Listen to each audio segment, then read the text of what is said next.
Hi, welcome to True Crime and Storytime. I am your host, Christy, and here we talk about a true crime or a story that either you've recommended or one that I've been personally interested in.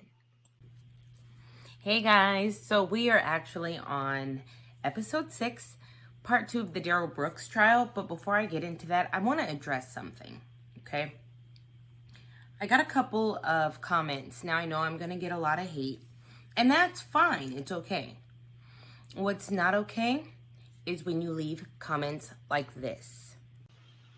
The only reason why this particular message bothered me is because nobody knows what anybody else goes through from day to day. I actually have chronic pain conditions that prevent me from doing what other 40-year-olds would do. So to tell me, don't do another video in your head rag in bed, first of all, it was a scarf. Second of all, you don't know what my day was like for me to even be in the bed. You don't know my pain levels. Maybe doing videos is a distraction from that pain.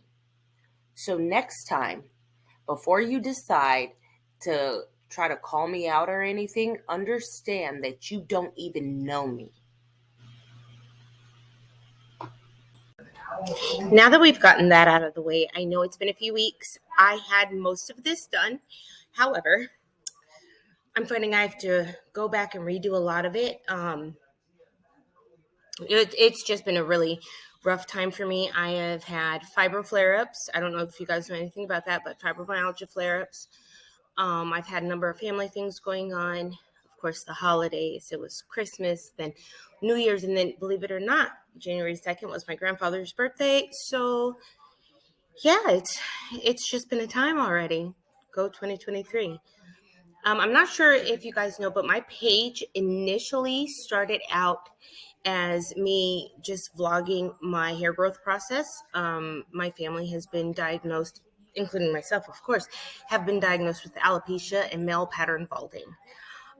Hair doesn't grow as fast, no matter what you're trying. So this channel has taken its turn. No, I am not an investigative journalist. No, I am not a cop or a forensic pathologist or anything like that. This is just somebody that's always watched true crime shows and things like that, got into it and figured I would give my perspective.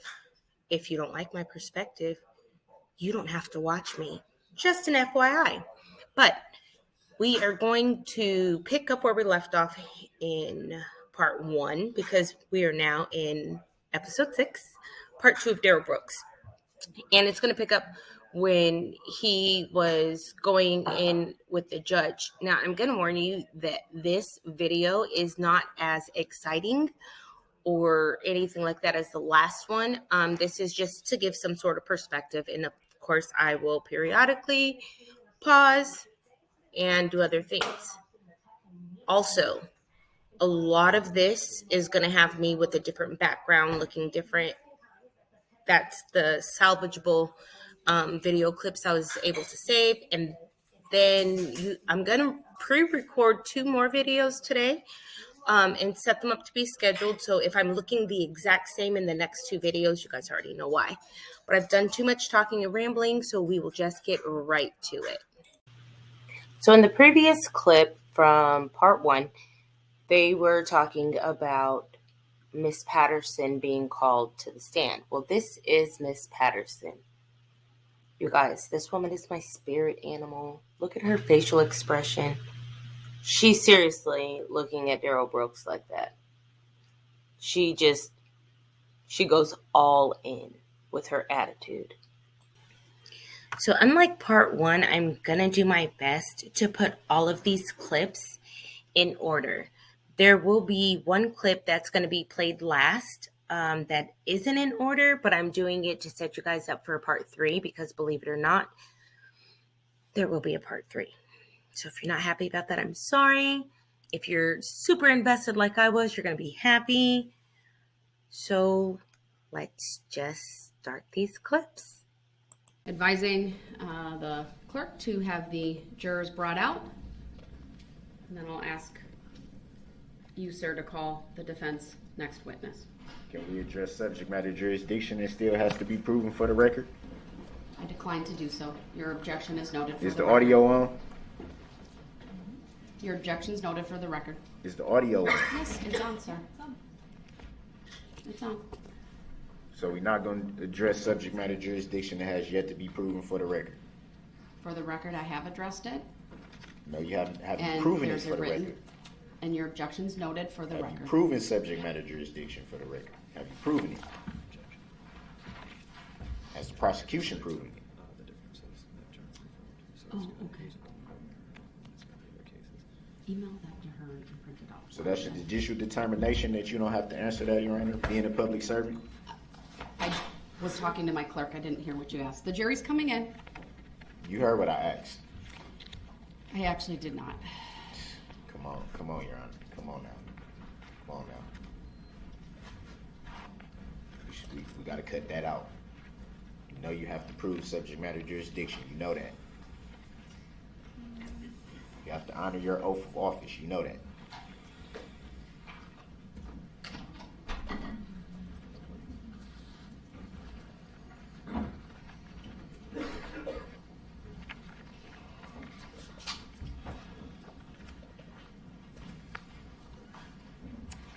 Thank you, everyone. Please be seated.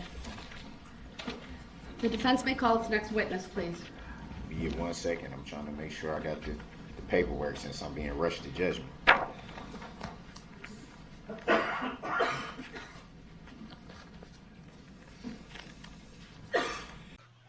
So this is after they had taken that break in part one. And he kept saying rush to judgment, and he's still at it. That's the only reason why I inserted this clip, because he's still saying these same things over and over again. It's almost like that's a default programming or something, and I just don't get it. Rush to judgment. How is anybody rushing you to judgment? She's literally asking you to call your witness. Now, I do know I'm not an investigative reporter, and I am not any type of criminal forensic analysis or law scholar or anything like that, so maybe I just don't understand, but it is something that just doesn't make sense, because anytime something's not going his way, he's either objecting, and when she overrules it, he's getting upset. He's saying rush to judgment, trying to find out if she even has jurisdiction. It's just this one big show. It's a game, and I'm sure you guys can enter a word for yourselves there, because I have so many that just pops up.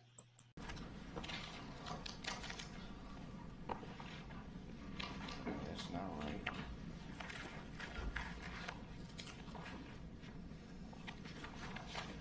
Oh, there you go.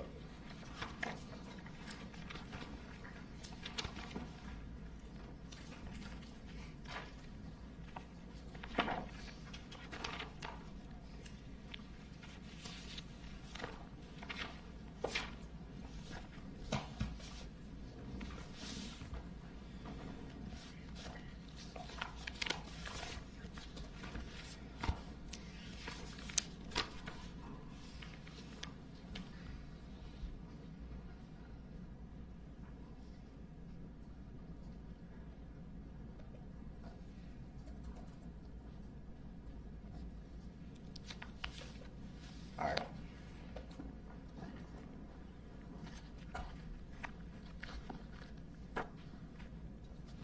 Go ahead.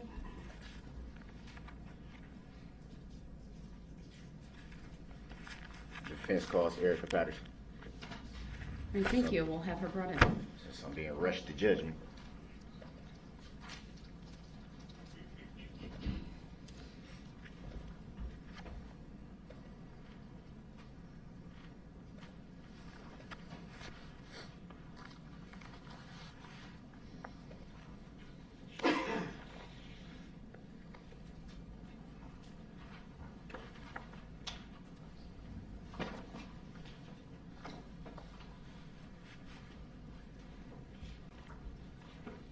Good morning, Ms. Patterson. If you would please make your way to the witness stand, which is on my right. You may recall it's up a riser. When you get there, please remain standing. Raise your right hand, and my clerk, Teresa, who's across from you and on my left, will swear you in. Do you solemnly swear that the testimony you're about to give shall be the truth, the whole truth, and nothing but the truth, so help you God? Yes. Thank you. Please be seated. First thing I will ask you to do is to state your first and last names for the record. Erica Patterson. Thank you. Go ahead, your witness.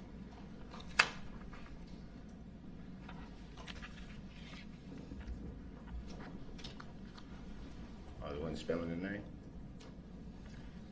I believe it's on the record from previously, but go ahead. You can spell your first and last names, please. ErikaPatterson. Now I want you guys to rewind that previous clip to 12.9 seconds because it's going to be important in the next clip. Remember 12.9. But him in this sense of English judgment, he's seriously redundant. Like he's starting to sound like a broken record. But what I like is if you watch the entire trial, the first time that Erica was being questioned, she would just answer questions, even if there was an objection. And the judge had to tell her, wait until I rule on the objection multiple times. So this time, like when he asked her to spell her name, if you notice, she stopped and she looked at the judge. And I think this just goes to show, like, you may think you know what you're doing. Her name was already on the record. She was questioned before. It's already been spelled. But if a witness can pick it up and get it, you want to defend yourself, and it's your right.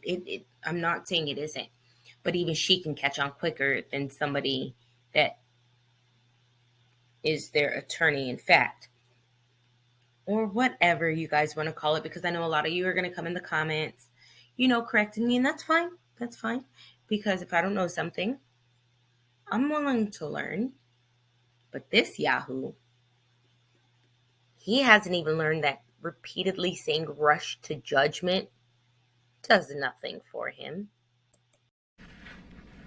Just 1 second, Your Honor. I'm trying to find some relevant paperwork here.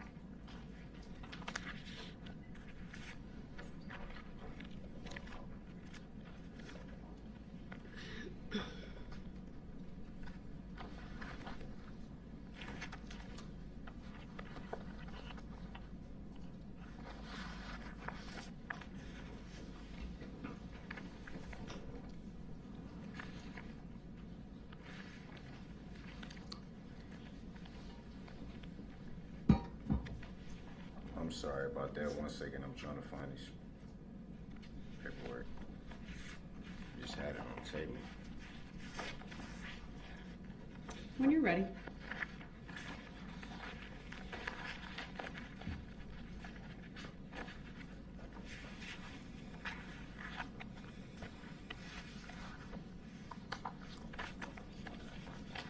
This paperwork.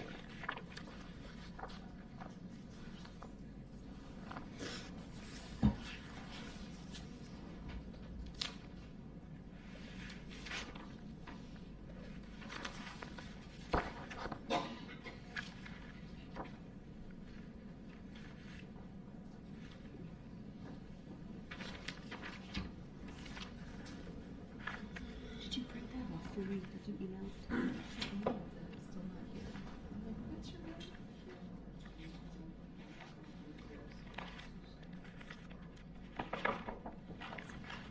Did you spell it?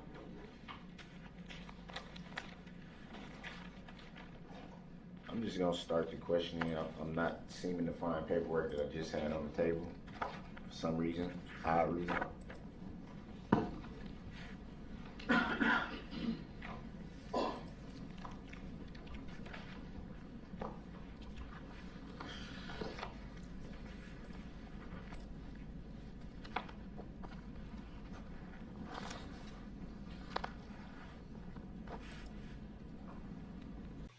So do you guys remember when I told you to remember that clip or to rewind that clip to 12.9?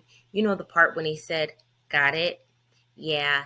Now all of a sudden he's looking for it and implying that somebody either took it or misplaced it or what have you. And I just think that's outrageous. We just heard you say, got it. And then he's wasting over 2 minutes of court time. Like, I know 2 minutes isn't a long time, but when you have to sit here and look at somebody that could just plow through a crowd of people like that, yeah, it's a waste of time. 2 minutes that nobody's ever going to get back. 2 minutes sooner that the jury probably could have came back with a guilty verdict. Like, 2 minutes to me is 2 minutes too long, and he's just an arrogant, worthless human being. And I know that's harsh to say, but considering what he's done, I think it's fair to say, wouldn't you? Good morning, Miss Patterson. Good morning.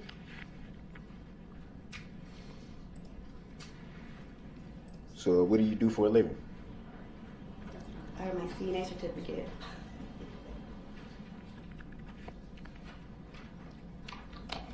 I'm going to direct your attention to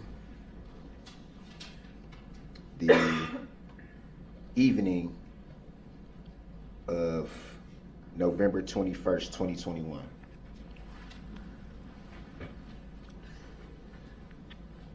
Do you recall what you were doing that evening? I was hanging out with my friend Corey at Frame Park.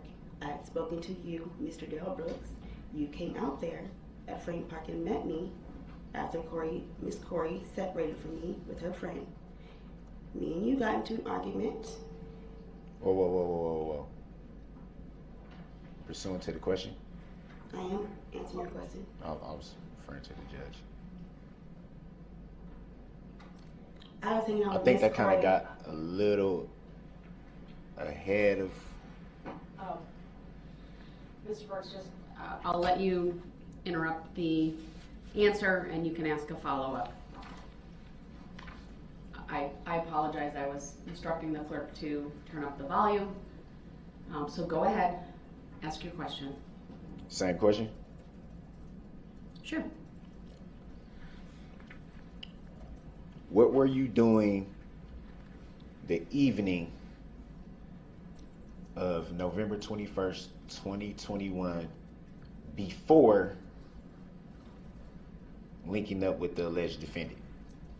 Hanging with my roommate at the time at Frame Park. And what were you and your roommate doing?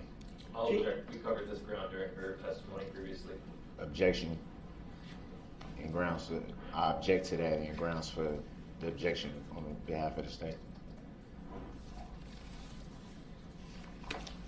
Mr. Brooks, we did cover many of these topics previously, so if there's new topics, please go to those. I'll give you a little bit of leeway to lay some foundation, but go ahead, ask your question. That's The with the objection is from the state is overruled.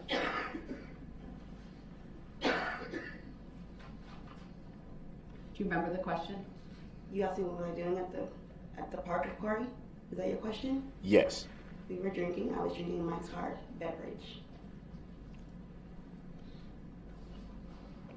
Do you recall around what time of the evening it was when your roommate arrived at the park? I do not remember. We left where we were staying a little around afternoon. A little bit around afternoon.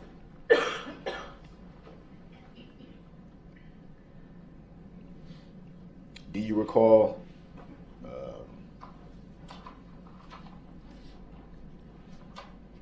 recall having any phone interactions during that time when you and your roommate were at the park? Phone interactions, yes. Do you recall who they were with? You. What do you mean by you? Darrell Brooks.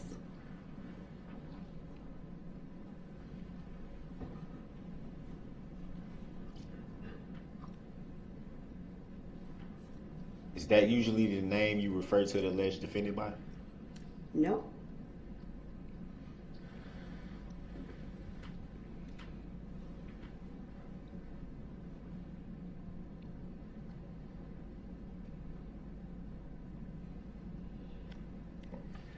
Would it be fair to say that during those phone interactions, there was a talk of you guys meeting up? Would that be fair to say? Yes. Do you recall, to the best of your recollection, what time that would have been at? No, I don't remember. It was throughout the day.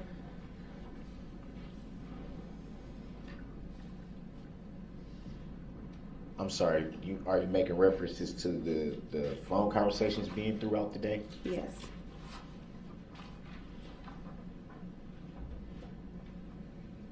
And so at some point, would it be fair to say that you did meet up with the alleged defendant? Yes. Do you recall what time that was? I just told you no.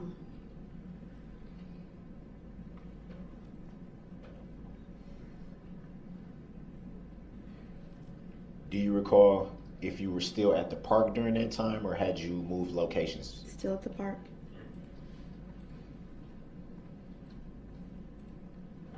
And was your roommate still present with you at that time? No, she left. We went separate ways. I stayed at the park and she went her other way with her friend. Do you recall who that friend was? Nick.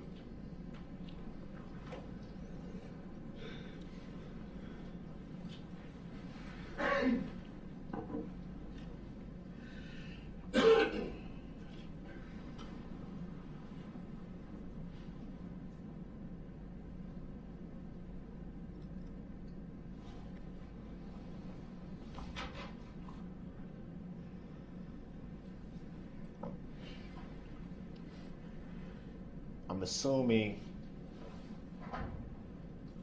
or let me back that up.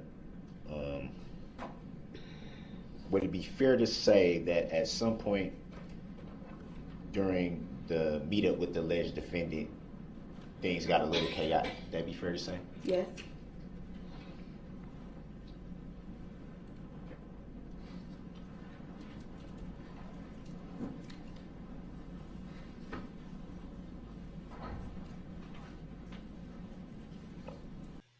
Her RBF is fierce. Love it. But we still have to talk about this loser. His facial expressions make me nauseous.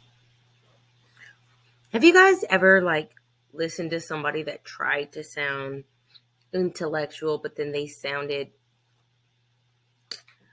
what's a politically correct word to use? Stupid.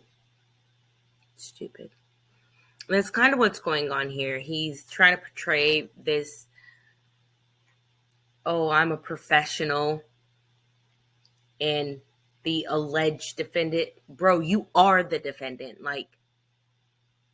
There's no alleged. You're in court defending yourself. That makes you the defendant. There's no alleged there.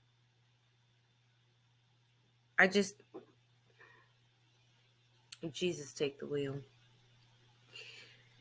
I get frustrated and it makes me trip up on my words and my thoughts because my mind goes 1,000 miles a second, so I can't catch myself from saying things or to say things for that matter, because I have like all these things going on in my head right now about him and the complete ass he's making of himself, the mockery that he's making of our court system. And it's almost like this whole thing is a joke. Right now, it's like he's focusing on something else, and you'll see because I'll be adding just a couple more clips of this. But it has absolutely nothing to do with why he's in court right now.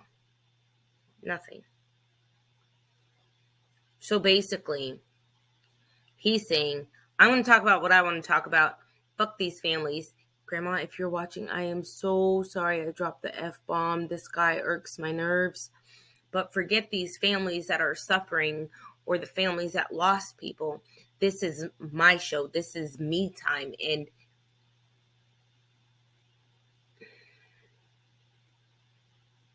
I'm just going to go ahead and move to the next clip.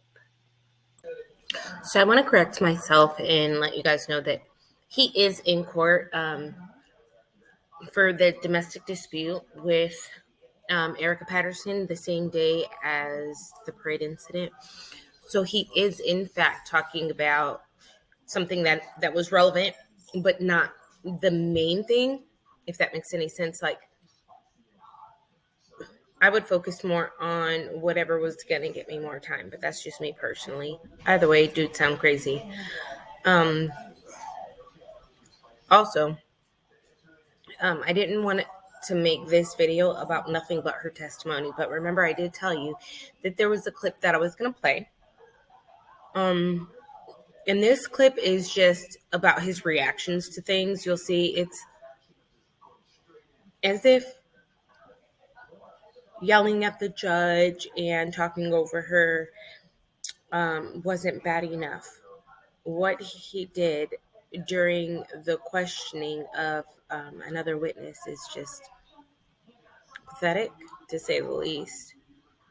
But I'm going to go ahead and play that clip for you now. Mr. Brooks say anything to you or Erica or Nick as he was leaving? He told Erica he was, oh, The basis for your objection, you said objection, right? Is hearsay and irrelevant. Is it being offered for the truth of the matter asserted? Well, it's a statement by a party opponent, so it's not hearsay. Oh, it's his statement, sorry. I think I misheard what she said. All right, the objection is overruled. If it's, she may testify as to words that you spoke on this occasion. Go ahead. he told Erica that he was gonna find her and he's gonna kill her.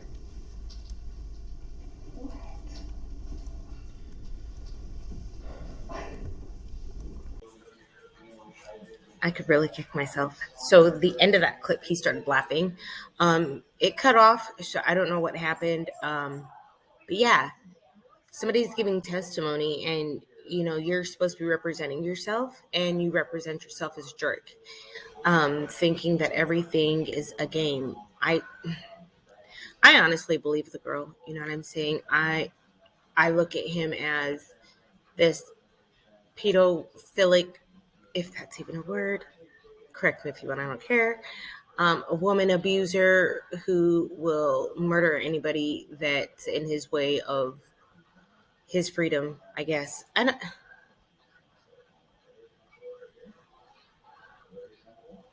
you want to acknowledge, you know, the people that he's hurt, right? But you also want to acknowledge that there's something wrong with him and try to separate yourself from what you think is going on to what could actually be clinically wrong.